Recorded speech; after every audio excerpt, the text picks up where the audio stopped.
For years, Old Strathcona residents have walked, biked, and driven down 99th Street past this fenced-off vacant lot.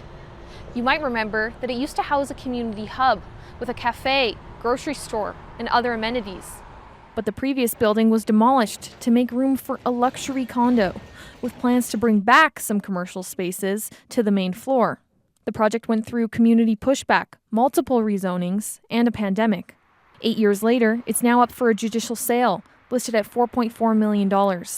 It's a bummer. There's a lot of people disappointed. I think there's a lot of people frustrated that there was promise of a new building going up, there was a promise of a grocery store going back in, and that hasn't come. Court documents show that the project took out a $3.5 million loan that the lender claims they repeatedly missed payments on.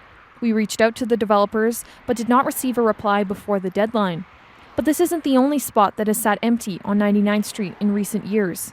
Across the street, Todd Cleaners closed down in 2019 after soil contamination was found. On the other side, the old Catholic Social Services building sat empty and for sale. But the community's loss of amenities was noted by the developers and business owners. Belgian Developments bought the old Catholic Social Services building with the goal of filling the gap.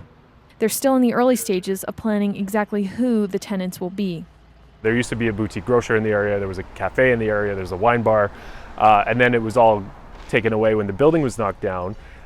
So we looked at this and said, you know what, it's a really great neighborhood, it's on a busy road, it's a cool building, so it checked a lot of boxes for us. As for Todd Cleaners, Colombian Coffee is moving in, following a remediation process for the soil contamination. Every shop that we have opened goes into communities that need that gathering spot, so I found this area really needed one. They hope to open their doors this October. Emily Williams, CBC News, Edmonton.